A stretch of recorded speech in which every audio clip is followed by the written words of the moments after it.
let's talk about Florida and slavery. So, folks, if you have not been paying attention to the news recently, uh, last week, Florida approved a new Black history standards for its education curriculum for all the schools in the state, right? Um, and unfortunately, a section of that of those teaching standards uh, frames slavery as an opportunity for enslaved people to develop skills. I'm gonna quote here: enslaved people developed skills that could be applied for their personal benefit. Um, and also that in teaching about mob violence against Black residents, instructors should note acts of violence perpetrated against and by African Americans. So, yeah, essentially trying to frame slavery as just one long unpaid internship. And also teaching that, like, the Tulsa race riot was, something that apparently African Americans encouraged somehow. Saw a tweet thread about this. A majority of the historical figures that they cite in the educational program were never slaves. Yep. They really said slavery was good, actually. Yeah. So I saw this last week, and I was like, I'll get to it. I'll talk about it. But it just kind of like fell off my radar really hard because I've been so busy like the last couple weeks, chat. So it fell off my radar pretty hard. But what put it back on my radar is the fact that Republicans are bending over backwards to defend it.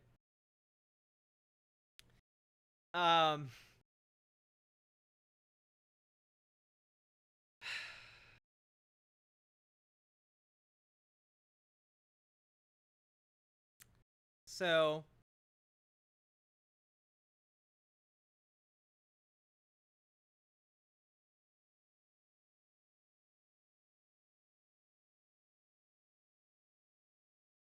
yeah, we're going to just go through this here. This is from NPR. Advocates say new Florida standards require slavery to be taught as beneficial. Also, keep an eye. Just as an FYI, within a lot of stories about Florida, I know a lot of people have been down on how Florida is doing politically. I would say one of the state-level politicians to keep an eye on is a representative from Central Florida who's a Democrat, and her name, or not Central Florida, my bad. Oh, no, she is from Central Florida. But her name is Representative Anna Escamani. She's been doing amazing work on the ground in Florida for the left-leaning causes. She put out a statement saying, especially some of the notions that enslaved people benefited from being enslaved is inaccurate and a scary standard for us to establish in our educational curriculum. She's been doing a lot of on-the-ground organizing. Definitely someone to keep an eye on. Central Florida Democratic Representative Rita Harris echoed her concerns. My husband is Black. My daughter is Black. And the thought that slavery benefited them. How could that be taught? How could someone look at a child with a straight face and say that slavery benefited Black people? The Florida Department of Education, however, says that the new standards don't teach that slavery was beneficial. However, NPR looked into this and found one of the benchmarks which you can find in, I believe it's called the Social Studies Standards for Florida State Academic Standards, states students will be taught, and this is a direct quote, how slaves developed skills which, in some instances, could be applied for their personal benefit. So, literally, the teaching standards do say that students need to be taught how slavery instilled within some slaves, in some circumstances, skills for their personal benefit. It's wild, dude. Additionally, let's just take a look here, okay?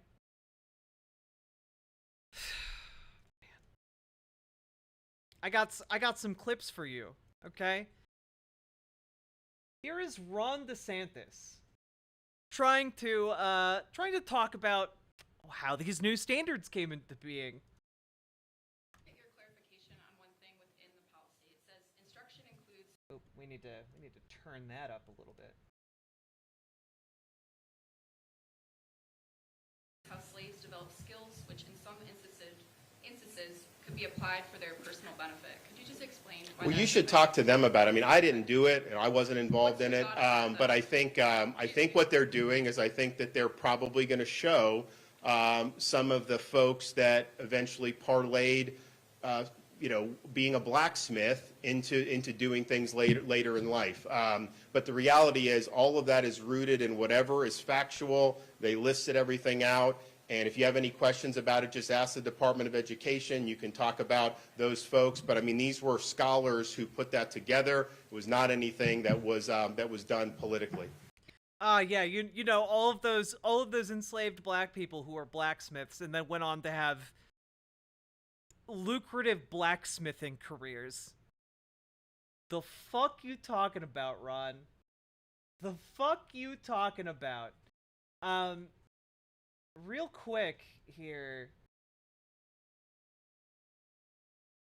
Real quick. So, trying to find within all of the tabs I have the thing that I need right now.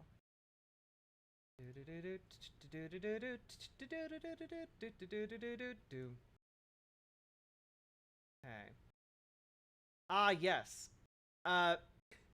So you might have noticed that in that clip, Ron DeSantis says something along the lines of, "Well, wasn't me. Well, I didn't do it." Except that he did. He did though. Turns out that the reason Florida's new education standards were changed is because Ron DeSantis signed the Stop Woke Act last year. This is directly downstream of him signing that into law. So, it's not so much that he didn't do it, and much more so that he did do it. I didn't kill that guy. I just cut this very convenient cable. And sure, that caused a giant weight to be dropped in the form of a piano on top of that passerby's head, but I didn't kill them. I just, I did a thing and then another thing happened. The consequences of my actions. God damn it. And of course, predictably, this has now caused a level of shitstorm that is difficult to really put into words, because Ron DeSantis has not been doing well in the polling. He's been doing so not well in the polling that Chris Christie and Vivek Ramaswamy are like coming at his heels. And just listen to Chris Christie here body Ron DeSantis over this. Vice President Kamala Harris, as you know, is taking aim at this Florida guideline in terms of new educational standards, a component of which says, and I'm quoting, slaves develop skills which in some instances could be applied for their personal benefit. Governor DeSantis, who signed a law requiring changes in how race be taught in schools, said this was all written by scholars. Here's exactly what he said. I didn't do it, and I wasn't involved in it. But I think what they're doing is I think that they're probably going to show some of the folks that eventually parlayed, being a blacksmith into doing things later in life. I wonder what you think of this controversy and how it reflects on your party. Well, I think two things, Margaret. First of all, I didn't do it and I'm not involved in it are not the words of leadership. Look, Governor DeSantis started this fire with the bill that he signed, and now he doesn't want to take responsibility for whatever is done in the aftermath of it. And from listening and watching his comments, he's obviously uncomfortable.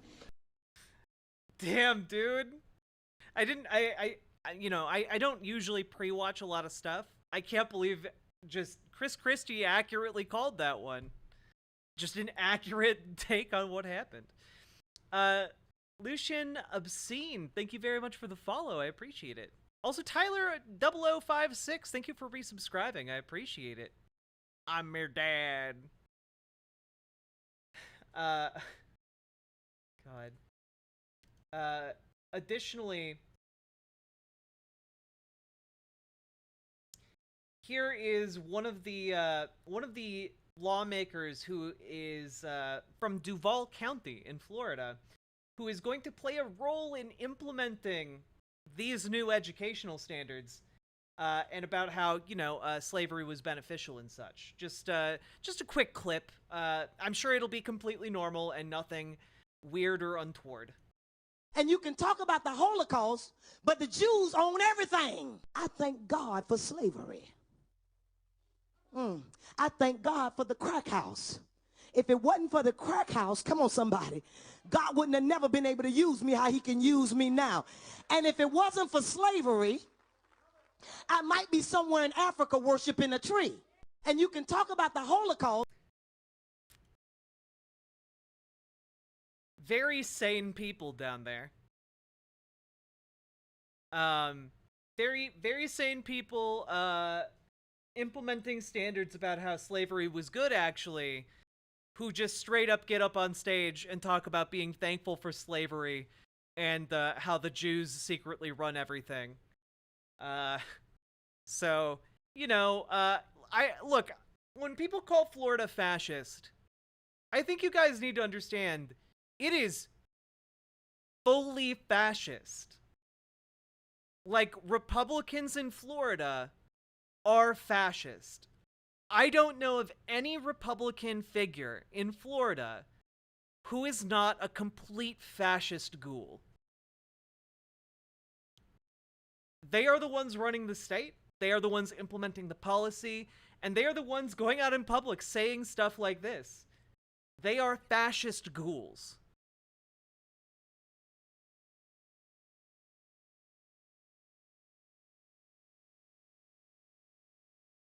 I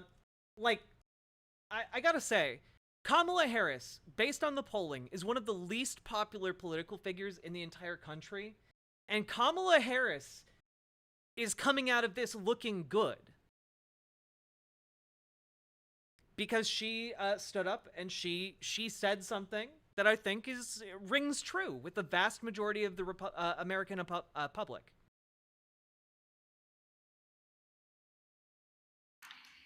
We fought a war to end the sin of slavery, a civil war. People died by the untold numbers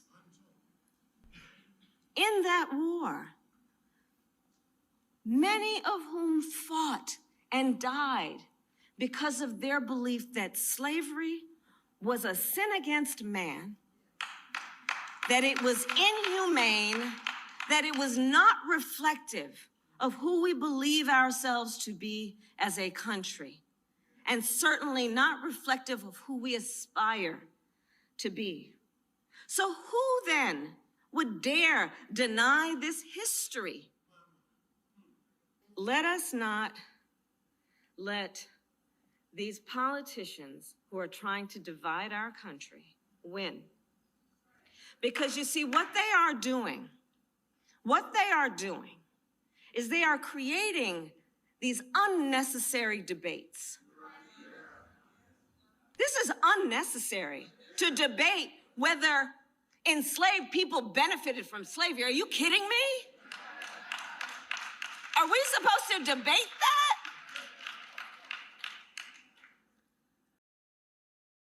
Like, she's right though. You know, like she's absolutely right. And I think her reaction there towards the end is very genuine. It's coming from a real place, which is unusual to see on a politician. But of course, Fox News has been going into overdrive to try and defend this, and man, oh man. Let's start with this from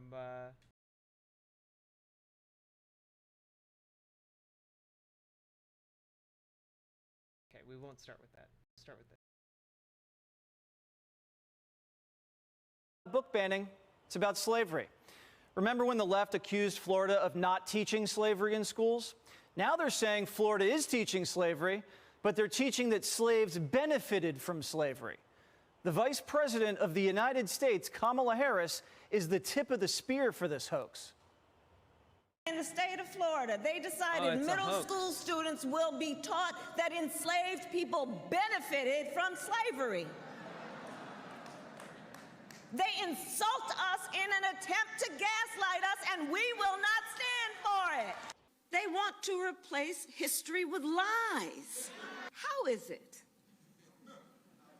that anyone could suggest that in the midst of these atrocities, that there was any benefit to being subjected to this level of dehumanization? That's what I wanted. No one's saying slaves benefited from slavery. No. Again, the quote literally talks about the necessity of teaching children that slaves benefited from their time in slavery. They personally developed skills. No one's saying that slaves benefited from being torn out of their continent, stuffed into deadly slave ships, and brutalized by their masters. No one's saying that. Anyone who read the curriculum knows that. Primetime read it. But it's a rich, thorough, and rigorous curriculum which covers over 400 years of the black experience with slavery. Now, one element in this year-long course covers how, quote, slaves developed skills which, in some instances, could be applied for their personal benefit. I am genuinely shocked that they showed this on screen. I am genuinely shocked that they showed the actual quote on screen. Instruction includes trades performed by slaves, blacksmithing, carpentry, agricultural work, that through their resilience and aptitude were able to develop under horrific conditions, and then by their freedom are also used to benefit their families once they're free.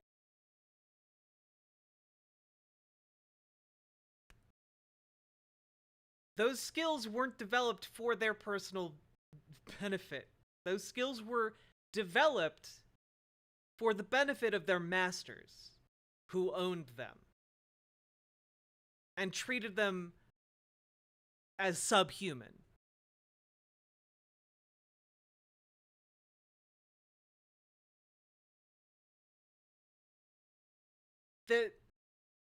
Those skills were also not used to benefit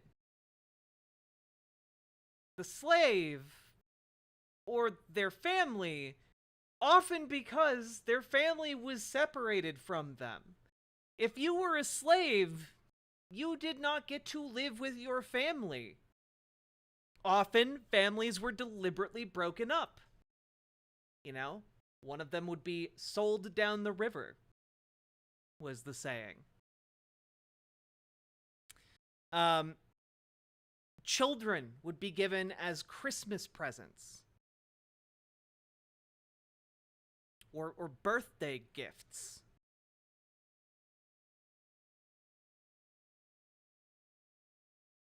No amount of you learning a trade or learning skills where it was going to be for your personal benefit under that system that was perpetuated by the state and enforced by the state.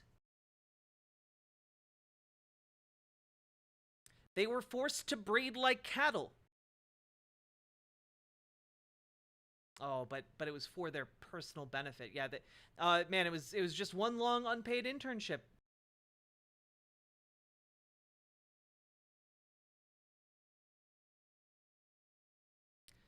And not only that, like, okay, you developed skills, but you could only use them for your personal benefit if you became a freed person. You know, by undergoing the harrowing ordeal of escaping slavery. A thing that, if you were unable to do it, often resulted in your death or torture. And on top of that, the personal benefit of people who were freed from slavery?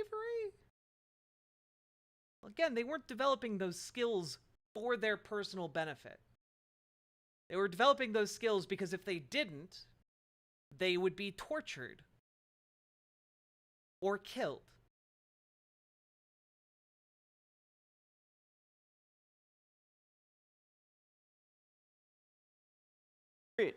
Now, there's nothing controversial about that. That's historical fact. Even CNN says Kamala's lying.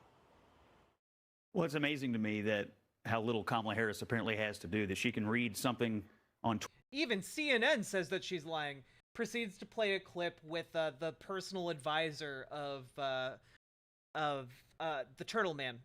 What's the turtle guy called? You guys know. Mitch McConnell. There we go.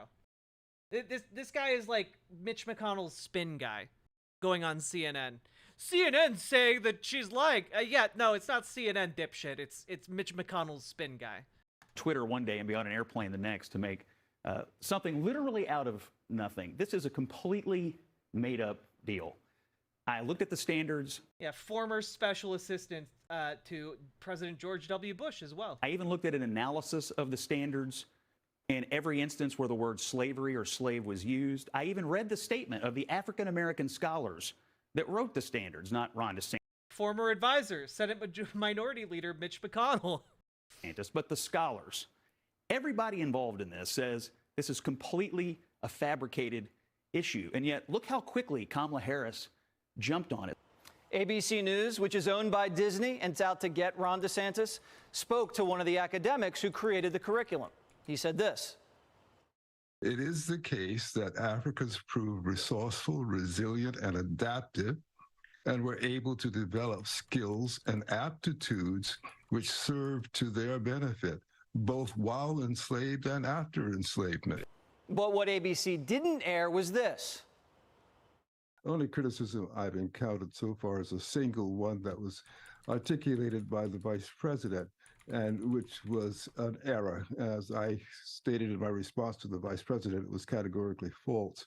It was never said that slavery was beneficial to Africans. What was said, and anyone who reads this will see this with clarity, it is the case that Africans proved resourceful, resilient, and adaptive, and were able to develop skills and aptitudes which served to their benefit, both while enslaved and after enslavement. Well, I wonder if you could say that about anyone in a horrific situation. I wonder. Hold this moment in your brains as we go forward, chat, because it gets a lot worse. One of the authors of the Florida curriculum, Dr. William Allen, joins me now. So, Dr. Allen, why do you think Kamala Harris is being dishonest about what's being taught about slavery? Permit me not to give you Kamala Harris's motives. They are invisible. I don't know them. We can all have suspicions that there's a dishonest purpose afoot. But what's more important than that dishonest purpose is the truth. And this curriculum is devoted to telling the truth. whereas Kamala Harris has retailed a lie. Now, it may only have been a falsehood the first time she stated it, but when you repeat a falsehood, it becomes a lie. Tell her right now what specifically this component of the slavery course teaches. Well, permit me to have Frederick Douglass tell her. He wrote an autobiography in which he described how the mistress of his slave owner began to teach him to read. She pulled back the curtain through which a glimmer of light shone before the master forced her to close it. But that glimmer of light was enough for Frederick Douglass to illumine a bright flame that he exploited to his benefit and his country's benefit thereafter. Such examples are numerous, and they are retailed in the stories of people who suffered the indignity of slavery time and again. And quickly, permit me to say, what this curriculum is about is having people who live the experience, who live the history, tell their stories.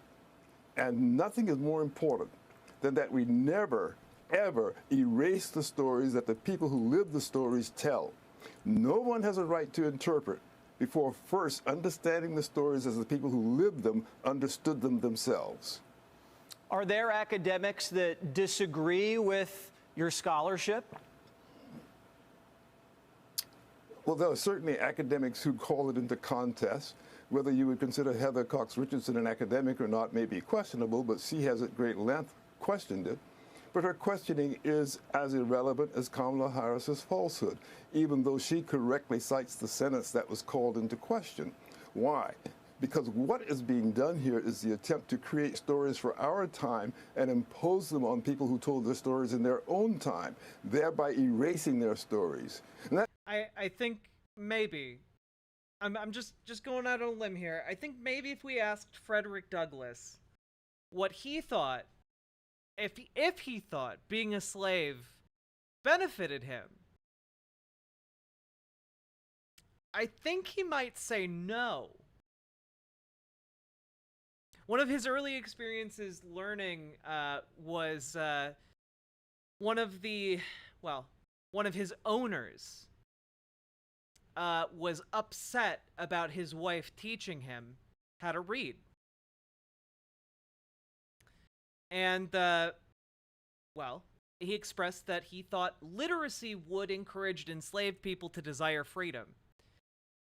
And Douglass later wrote, very well, thought I, knowledge unfits a child to be a slave. I instinctively assented to the proposition, and from that moment I understood the direct pathway from slavery to freedom. I think maybe laws and attitudes that prohibited teaching literacy to slaves probably, and the status of slavery itself, inhibited his ability to do that learning. I'm just going out on a limb to say that maybe him developing those skills was not a benefit of slavery, or not to his personal benefit. Is Jesse melting? Always. That means my story, by the way. Because after all, my great-grandfather came to this country through fraudulent... Oh, Mr. Allen is not a historian. He's a political scientist. Interesting that they have a political scientist co-authoring the Florida curriculum regarding history instead of a history professor. Very curious. ...inducement, looking for opportunity only to find himself a slave. But he had the pluck to seek opportunity. And that pluck that he brought with him provided the skills, provided the initiative that allowed him post-slavery to establish his family securely. And this is the story of millions of people. Those stories must be told as the people who lived them experienced them. And no one should be allowed to erase those stories. Why do you think some people are uncomfortable having a conversation about the graphic and real nature of what slavery was like? Because they have an agenda, and they only want slavery to be told from a certain perspective. Indeed, it's a wonderful irony when you think about it, that they are accusing the workforce that developed this curriculum of embracing the positive good school of slavery. that 19th century abuse, which I have refuted in my scholarship and many other people besides, these people are saying this is what's being presented in Florida. It is an absolute falsehood. If anybody is presenting the positive good school of slavery, it's the heirs of people like Calhoun and Taney and Woodrow Wilson, who continue to propagate the false picture that the birth of the nation was nothing but slavery. I can point out quickly enough that Frederick Douglass and Ida B. Wells in 1893 demonstrated in protesting the exclusion of blacks from the World Fair of 1893 amidst thousands of lynchings, that the accomplishments of black people post-slavery were the accomplishments not just of black Americans, but the accomplishments of American principles.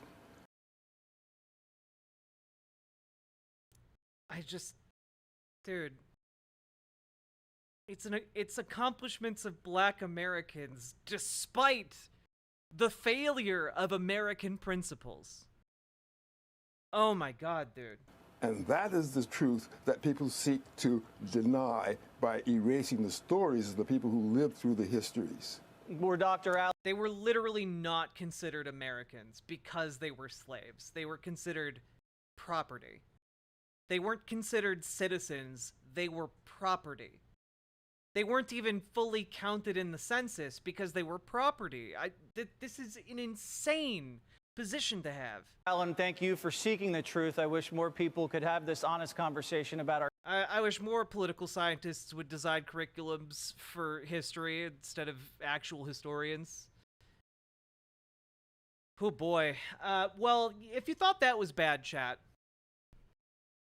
well, I got one more sucker punch. I got one more punch to the gut for you, okay? Specifically, a punch to the gut felled. So, get ready to hear and see some shit. Do you think that she read the whole thing and just decided to cherry pick something? I do think that she read the whole thing, and I think that it's an incredibly complex piece. When you look at the 191 passages, you have some good, and frankly, I'm just fundamentally uncomfortable with the sentence that blacks benefited at all from this. And, it made me think, as someone, obviously I'm not black, but I'm Jewish. Would someone say about the Holocaust, for instance, that there were some benefits for Jews, right, while they were hanging out in concentration? Yes. Would someone say that? Camps, you learned a strong work ethic, right? Maybe you learned a new skill. Did you ever read Man's Search for Meaning? Vic Frankl talks about how you had to survive in a concentration camp by having skills. You had to be useful. Utility kept you alive. But we're also talking about... I don't know that I have ever been so angry hearing anything said on Fox News. I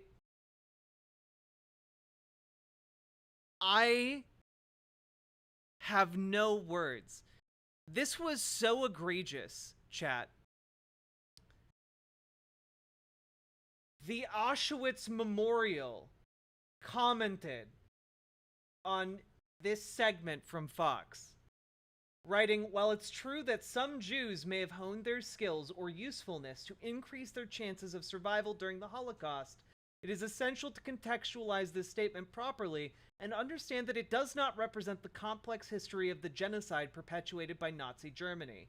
Viktor Frankl's observation about the specific situation in Auschwitz, which at some point, because a camp that connected the functions of a concentration camp and an extermination center, and where deported Jews went through the selection process, highlights how some Jews became registered prisoners and might have used their skills to gain favor or prolong their lives in that particular setting.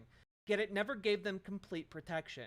However, we must not overlook the larger picture of the Holocaust. Nazi Germany's ultimate goal was to exterminate all the people it considered Jews. Nazis created their racial definition of a Jewish person. Millions of Jews were brutally murdered in execution sites, mainly across the east of occupied Europe, with entire communities wiped out regardless of their usefulness or contributions to society. While some of the ghettos seem to have the goal of being productive, and Jews were used as slave labor there. Being useful did not guarantee safety, as the Nazis eventually decided to liquidate them, leading to the murder of those considered valuable as well. There were no selections in extermination camps such as Treblinka or Sobibor, and almost all deported Jews were murdered upon arrival, irrespective of any perceived usefulness. Being skilled or useful did not spare them from the horrors of the gas chambers. Furthermore, being the final stages of the Holocaust, as the Nazi system was collapsing, concentration camp prisoners were evacuated to shrinking camp systems, resulting in the death of many. In these circumstances, being useful did not offer protection either. Therefore, while it is accurate to acknowledge that some Jews may have survived temporarily due to their perceived usefulness, it is crucial to remember that the Holocaust was a systemic genocide with the ultimate aim of exterminating the entire Jewish population. It would be more appropriate to say that some Jews survived the Holocaust because they were considered temporarily useful, and the circumstances of the Nazi regime's collapse prevented their murder. We should avoid such oversimplifications in talking about this complex, tragic story. Which is maybe the nicest fuck you I've ever read, but holy shit, dude. Middle schoolers here. And there's a lot of concern about what age people are prepared to understand complex issues. I'm not sure that 12 is the right age to start hearing things like, and when you were enslaved here in America. What about gender? Yeah, what about gender? Yeah. You know, the fucking hell, dude. The amount of comfort these people have with a normalizing genocidal rhetoric and policy should be deeply disturbing to everybody. Greg Gutfeld unironically was like, "Oh, but you know, Jews were useful in the death camps. So, you know, that's evidence of how you could make yourself useful, and therefore you wouldn't be killed or tortured." And it's like, our educational system utterly failed you, Greg. And if you think that that is true also about slavery, it failed you even harder. Because slavery did not care. People who owned people as property did not care if their slave was raped, especially if it was by the person who owned him. They did not care if a slave was tortured, because they're just property. That's what they're for. They don't care if you work them until they die. That's what they're for.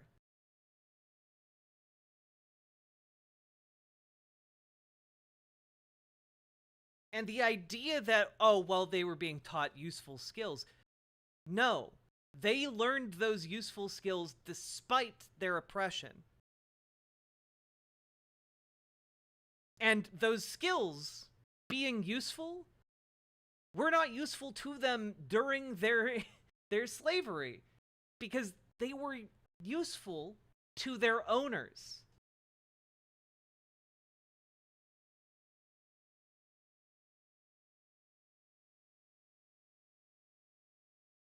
Only became useful to them after they became freed. And there are, I mean, I would say every human being who has ever survived a horrific situation has, in some sense, developed skills, useful skills to survive, that may or may not be useful after the fact, after they have emerged from that traumatic and horrific experience. But to teach children that slavery benefited the personal growth of these of people who were considered property, of people who had their culture ripped away from them and utterly obliterated,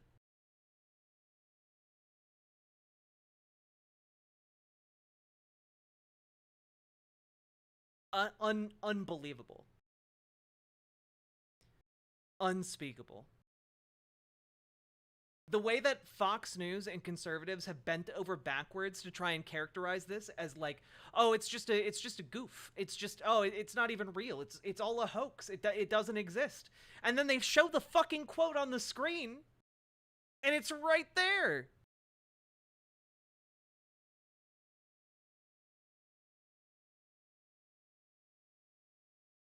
Oh, Dr. Allen served on the U.S. Commission on Civil Rights as a pick from Ronald Reagan to try and stop investigations into racist Republicans like Strom Thurgood. Or Strom Thurmond?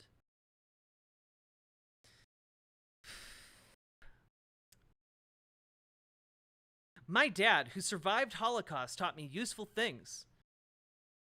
Like, they don't need, and that's the insidious part about it. That's how they're able to continue this lie that, oh, we didn't say that. And it's because they didn't say the end part.